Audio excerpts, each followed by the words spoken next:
કોરોનામાં બાપુ હગા છોકરા માવતરને ઈડ્યા નથી, છોકરા પોતાના સંતાન ઈડ્યા નથી.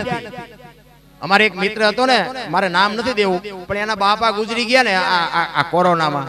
એમાં હાથમાં હોનાની વીટી હતી હાથમાં. ઈ કે વીટીને જવા દો.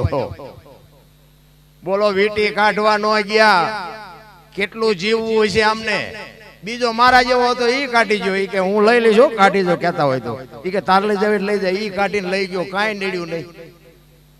એટલે આ મરવાનું તો સહેજો માન બાપ થી વિશેષ કઈ આ દુનિયામાં હોય ને, કઈ સહેજ નહીં રામ.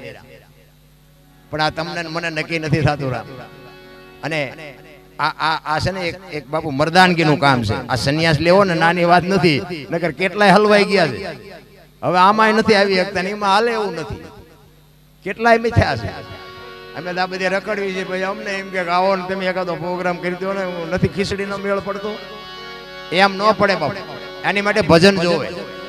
આ વગડો છે, આ સંતોની વાત નથી કરતો, પણ આ બધા બેઠા છો એમાંથી બાપુ કોને બાપુ એ કંકોત્રી કોને લખી હતી કે કાર્ડ કોઈને મોકલાવ્યું હતું? આમાંથી હું શું વાત કરો તો કોઈને મોકલાવ્યું હોય. આ કોણ તમને મને આ સંકેત કરીને કોને ભેગા કર્યા? બાપુ નક્કી થાય છે કે આમાં ભજન કોનું છે, ભજન કેવું છે? આ કેટલા માણાનો ટુકડો થાય કાલ, કેટલા માણા જમશે? આ વાડ વગરનું ખેતર બાપુ, અહીં તો 1000 આવે 10,000 આવે. આ કેવું ભજન છે?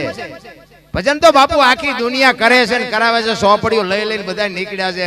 હું 25,000 લઉં છું, 50,000 લ્યો ને મરો. એમ નથી બાપુ, ભજન છે જુદી બાબત છે. અને મેં કીધું એમ સદગુરુ સિવાય બાપુ ભજન સમજાય નહીં. કોઈને પાવર હોય તો ખોટી વાત છે. આ બુદ્ધિનો વિજ્ઞાનનો વિષય નથી. એક લખી લેજો, ભજન સમજાય નહીં. હું તમને એક જ દાખલો આપું. ભોળાનાથ નો દીકરો ગણપતિ, અને ગણપતિ નું માથું કે ભોળાનાથે કાપ્યું અને હાથીનું લગાડ્યું. આખી દુનિયા જાણે છે ને. ફોટામાં જોઈ, મૂર્તિમાં જોઈને ગણપતિ નું માથું હાથીનું હોય. તો હું એમ કહું છું, પેલું માથું કાપ્યું ત્યાં જ નહીં પડ્યું હોય, હાથીનું શું કામ સોટાડ્યું? ભોળોનાથ બાપુ માથું હાથીનું કાપીને જો લગાડી શકતો હોય તો ઓલું કાપ્યું તી ન સોટાડી શકે? મને કયો તો સમજાય છે આમાં? હારા નથી સમજાતું. સે સત્ય નકર બાપુ આ આધુનિક યુગ છે, આમાં હાલવા ન દે. ઈ કાયપુતી વાત 100% સાચી છે. હાથીનું લગાડ્યું ઈ 100% સાચી વાત છે. આપડા ચકડા ગહી ગયા એટલે નથી સમજાતું. નક માણસ શરીર ઉપર હાથીનું માથું ફીટ થાય તમને કેમ લાગે? પતે જ નહીં, પણ સે સત્ય ઈ તમને મને સમજવા માટે સદગુરુની જરૂર પડે. એક વાણી કહે છે, राम किसी को मारे नहीं ऐसो पापी नहीं है राम, आपे आप मर जाते हैं करते कूड़े काम. राम के कोई ने मारतो નથી, રાવણ ને વાલે ને આ બધાને કોઈને ગુડી નાખ્યા હતા? તમે કયો ઇતિહાસ નથી બોલતો? પણ એ સાચું છે ને, રામ મારતો નથી એ વાત સાચી છે. આના માટે સદગુરુની જરૂર પડે. एक राम दशरथ का बेटा, एक राम सबका घट में बैठा, एक राम सकल पदार्थ ने, एक राम सबसे न्यारा. भजવાનો છે જુદો છે ને ભજે છે એ જુદો છે. તમને અને મને જો મને મારી ઓળખાણ ન હોય, તમને તમારી ન ઓળખાણ હોય તો શું આ દુનિયામાં ધક્કો થયો ભલા? બાકી તો એક કૂતરું આપણો બટકું રોટલો ખાતું હોય ને, અજાણ્યો માણા આવે તો કૂતરું બાપુ આપણને જાણ કરે છે કે કોક માણા આવ્યો હોય. આપણે આખા મલકના બૂસ મારીને કોઈ દે નહીં પાછા, તો શું અવતાર આપણો શું કરવાનો?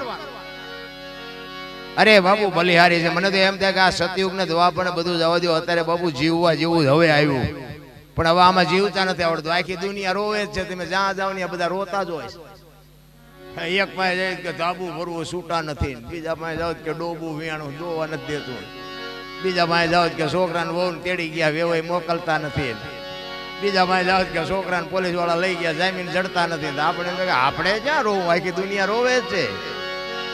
સંતો રોવે, દાસી જીવન રોવે, મીરા રોવે, ગઈ દિનબંધુ દયાળુ પરમ કૃપાળુ પરમેશ્વર મને તારી આભા કરાય મારા બાપ, મારે તારી જરૂર છે, તે મને આ મોકલ્યો છે. અરે આ વાણી છે ને, એ તો એક સંતોની વેદના છે. વેદના સંતોની બાપુ પીડા છે. હળવા ફૂલ થઈ જવાની વાત છે બાપુ. આમાં કઈ ભાર લેવાની વાત છે નહીં. શું લેવા લઈને હા ભાર ફરવો છો? આ તો બધા લઈને ફરે. આ મેં કર્યું, આ મેં કર્યું, આ ખેતર મેં લીધું, ટ્રેક્ટર મેં લીધું, છોકરાને મેં પહોંચાડ્યો, ધાબુ મેં ભર્યું. તો લેતો જઈએ હારે હારે, નગર ભાઈ બીજા વાપરશે.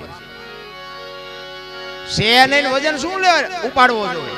એટલા માટે સંતો તમને મને શાન કરે. સદગુરુના બાપુ શબ્દ ઉપર જો ભરોસો હોય, સદગુરુ કે માર્ગે બાપુ હાલવાની તૈયારી હોય ને તો જ આ જીવન જીવાય એવું છે. બાકી મેં કીધું એમ મેં બાપુ બધા ખેલ કરી લીધા છે, કરવા જેવું કાંઈ છે નહીં. અને મને માણા બનાવ્યો હોય તો આ સાધુ એ બનાવ્યો છે. બાકી આપણો ક્યાંય લિસ્ટમાં નામ નહોતું, અત્યારે રેશન કાર્ડમાં ન હોત. કહેવાનો મારો અર્થ એ છે કે સમય આવે ને જો વળાંક મારતા ન આવડે ને એને માણા જ ન કહેવાય. સમય આવે ને વળાંક મારી જવાય.